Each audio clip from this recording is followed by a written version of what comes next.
Very good evening, Diksha. I would like to welcome you to the interview. Okay, so Good evening, we ma'am. will all, yes, we would like to have an introduction from your side, Diksha. Ma'am, my name is Diksha Bundi. I'm from Roorkee, Uttarakhand. I've recently given my 12th boards and my result is still awaiting. In my 10th standard, I've scored 80% in aggregate and I've scored 89% in English. I belong to a nuclear family consisting of 4 members, my father, mother, and a younger brother. And as far as concerned about my hobbies, ma'am, my hobbies are singing and painting. Okay, so Diksha, since you belong from a very normal family like us, and it is not always expected for girls to join this field. Okay, coming to this topic later on, first tell me, how did you get to know about this field of merchant navy? So, ma'am, my grandfather was in Navy, but he's no more. So, I didn't knew about each and every detail about merchant Navy. I researched about on these topics on the internet, and I got to know about them. And after that, I met with the IMU mate, and all the problem were solved. Okay, nice one, nice start. So your family already had someone who backed you up from the, like, he was a past Navy officer, so you people got the touch of it. Now, first tell me that okay, since your grandfather was in Indian Navy, so why you are not opting for Indian Navy and why into Merchant Navy?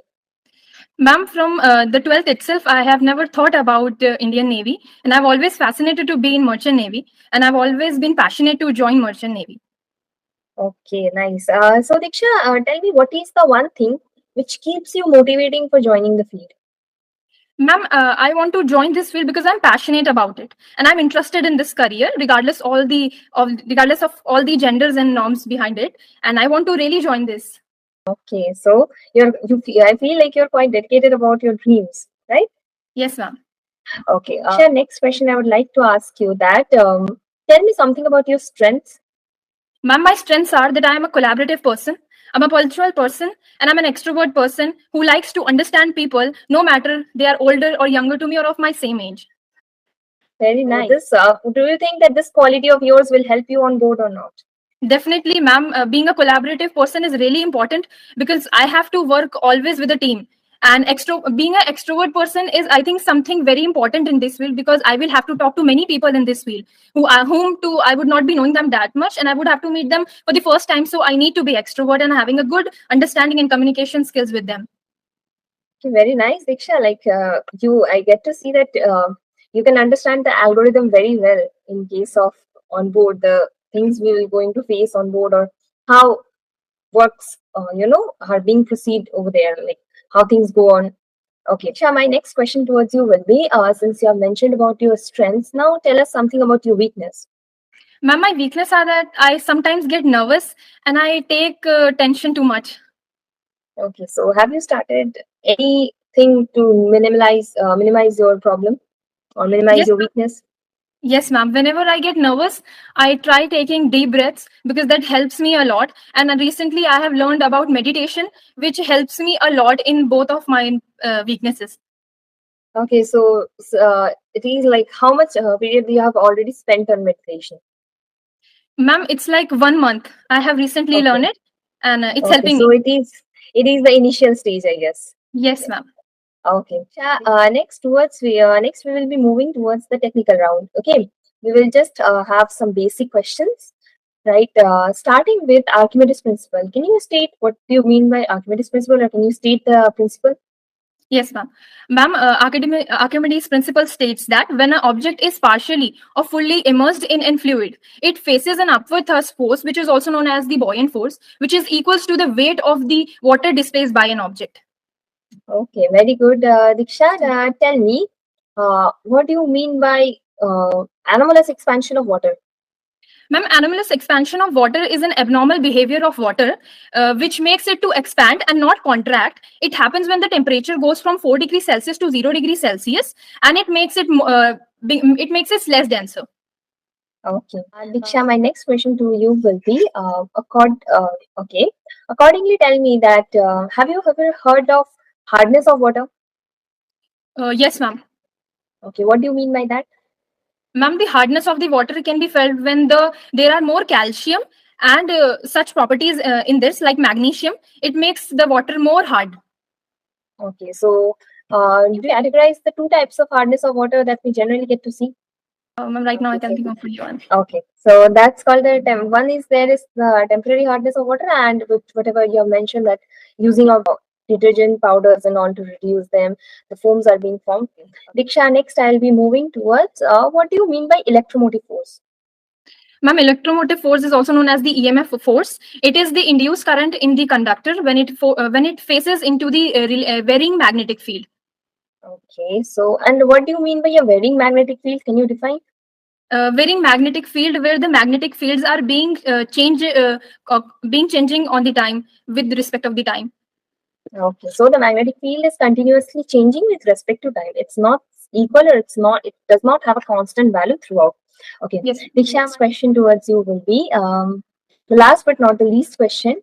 Tell me the difference between reflection and refraction. Ma'am, reflection is the bouncing back of light from the same medium to the same medium from which is it coming, and refraction is the bending of light from one medium to the another medium. Okay, very good, Diksha. Now, again, getting back to some personal questions. First, tell me that being a female, was it a decision to make that you want to make your career in the field of merchant navy? No, ma'am, it was not difficult for me because when I was in 12th, I was finding about a career, and my mother was too. My mother knows me the best, and she got to about know this field, and she and my family, whole my father and my brother also, they all supported me, and they all want to see me in that excellent uniform. Okay, so you're quite lucky in that case that you have a very good family to support you. See, when we get family support in any kind of decision of our life or any kind of situation, it actually boosts our strength. Okay, Yes, ma'am. but still people are out there who does not have that much of family support because just only the fact that the families are not well aware of the field. Because mostly time we get to hear rumors, we get to hear this sort of things. नहीं नहीं लड़की खराब हो जाएगी, ये हो जाएगा. So parents obviously they have their legit point to think about us. They care about us, and that's why at some point some female candidates are being held back. Okay, so Diksha, next question I'd like to ask you is that from where are you preparing for your sponsorship examinations? The first question, and the second question I would like to know from you is that since you have mentioned that you're a 12th appearing student, how are you managing the both the times? Because a lot of people out there, they are also 12th appearing, and some of them may face the problem while preparing for your IMU CET or sponsorship examination. And on the other hand, they are also carrying on with their normal course studies. So please share some insights on this same. Ma'am, I have joined IMU Mate when I was in 12th, and from the starting of my 12th itself, I'm with IMU Mate, and I have met many mentors who are very friendly. And I was in the team Invincible, whose leaders was Asad sir, and he is one of the best mentors that I have ever met. He has always helped me, and not even me, he has always helped everyone in the team, regardless of all the barriers, and he has always came out to reach all of us. And the best people I have met in that team, the best people that I have met on the team, that everyone is so friendly and so frank with each other. And as a girl, I never felt awkward between so many boys because the environment of IMU Mate is really fantastic. I must say that. Very good to hear that. Very good to hear that because there are several stereotypical things, several stereotypical ideas which keeps on going.